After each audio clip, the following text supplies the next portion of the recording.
National foods limited ने दिसंबर 2025 के जो मालियाती नताइज जारी किए हैं वो वाकई देखने लायक हैं। उनके नंबर सिर्फ अच्छे नहीं बल्कि गैर मामूली हैं। तो आइए मिलकर देखते हैं कि आखिर हुआ क्या है।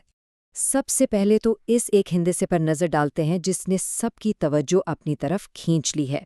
जी हाँ, ये जो रकम स्क्रीन पर नजर आ रही है 2 अरब 64 करोड़ रुपए से भी ज्यादा। ये नेशनल फूड्स का सिर्फ 6 महीने का मुनाफा है।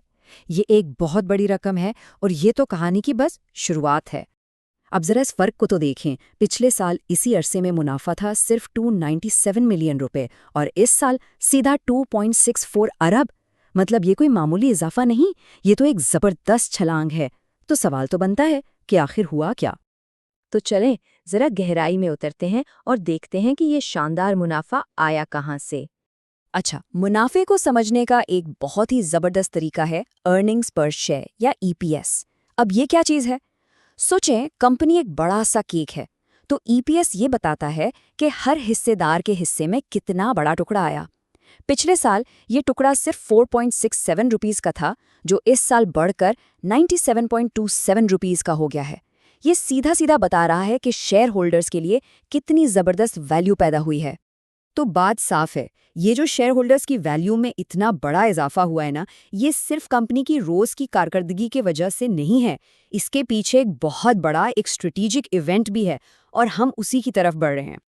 अब जब शेयर होल्डर्स की बात हो ही रही है तो देखते हैं कि कंपनी ने अपनी इस बड़ी कामयाबी को उनके साथ कैसे बांटा।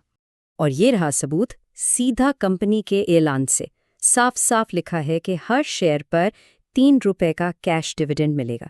मतलब शेयर होल्डर्स के लिए तो ये सीधा सीधा इनाम है। लेकिन एक अहम सवाल, क्या कंपनी ये डिविडेंड आसानी से दे सकती है? तो देखें, इस सहमाही में कंपनी ने एक शेयर पर कमाए 6.38 रुपए और दे रही है 3 रुपए। यानी जितना डिविडेंड दिया है उससे दुगने से भी ज्यादा तो कमा लिया है। तो हाँ, ये डिविडेंड बहुत आसानी से कवर हो रहा है। ठीक है, अब जरा एक कदम और आगे बढ़ते हैं।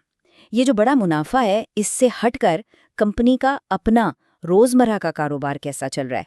क्या असल इंजन भी ठीक से काम कर रहा है? ये जो नंबर्स आप देख रहे हैं ये सिर्फ नेशनल फूड्स के अपने कोर बिजनेस के हैं और यहाँ भी कहानी बहुत अच्छी है।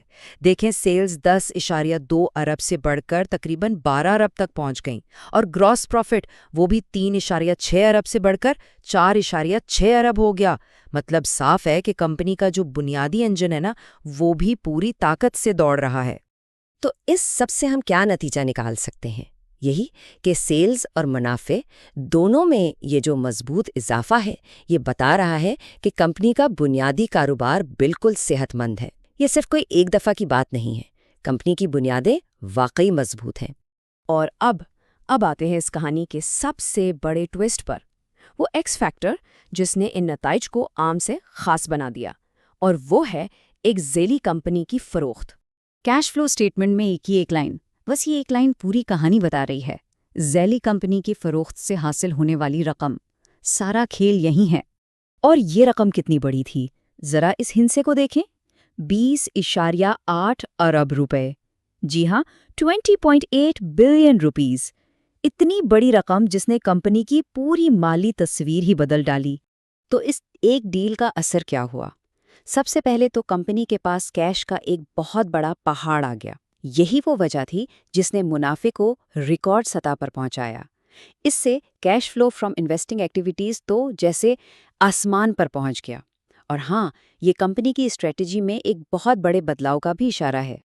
अच्छा, मुनाफा और सेल्स की बात तो हो गई, अब जरा पैसों के पीछे चलते हैं, देखते हैं कि कैश फ्लो की सूरत हाल कैसी है। देखिए, मुनाफा तो समझ आ गया, लेकिन असल सवाल ये है कि कैश आया कहाँ से और गया कहाँ। कैश फ्लो का तज्जिया हमें इसी सवाल का जवाब देता है। तो कैश की इस पूरी कहानी को हम 3 हिस्सों में देख सकते हैं। पहला, कंपनी ने अपने रोज के कामों से 4.8 अरब रुपए का कैश बनाया, जबरदस्त। दूसरा, सरमायाकारी की सरगर्मियों से, जिसमें वो बड़ी सेल भी शामिल है, नेट 0.5 अरब रुपए का कैश अंदर आया। लेकिन तीसरा हिस्सा देखें, फाइनेंसिंग से 7.1 अरब रुपए बाहर गए हैं। ये एक बहुत बड़ा कैश आउटफ्लो है। तो सवाल ये है कि ये 7.5 अरब रुपए गए कहाँ? ये चार्ट सब कुछ साफ बता रहा है। सबसे बड़ा हिस्सा 5.4 अरब रुपए शेयर होल्डर्स को डिविडेंड देने में चला गया। इसके बाद तकरीबन 0.6 अरब रुपए फाइनेंस कॉस्ट्स में और 1.1 अरब रुपए कर्जों की वापसी में गए। तो चलें अब इन सब बातों को जोड़कर एक मुकम्मल तस्वीर बनाते हैं। ये दौर वाकई गैर मामूली और एक बिल्कुल मुनफरद नताइज का दौर था। तो खुलासा क्या है? एक तरफ तो कंपनी का अपना बुनियादी कारोबार मजबूती से आगे बढ़ रहा है, दूसरी तरफ एक ज़ीली कंपनी की फरोख्त ने मुनाफे को एक नई बुलंदी पर पहुंचा दिया। इसका फ़ायदा शेयर होल्डर्स को भी भरपूर मिला और अब कंपनी एक बहुत बड़ी रकम के साथ एक नए स्ट्रेटेजिक रास्ते पर खड़ी है। नताइज तो बिलाशुबहा बहुत शानदार हैं, लेकिन सबसे बड़ा सवाल अब ये है कि क्या ये रफ्तार आगे भी कायम रहेगी, क्योंकि ये एक बार की बड़ी फ़रोख्त हो गई। अब कंपनी का मुस्तकबिल इस बात पर मुनहसर होगा कि उसका बुनियादी कारोबार कैसा चलता है और इस भारी कैश को वो कितनी समझदारी से इस्तेमाल करती है।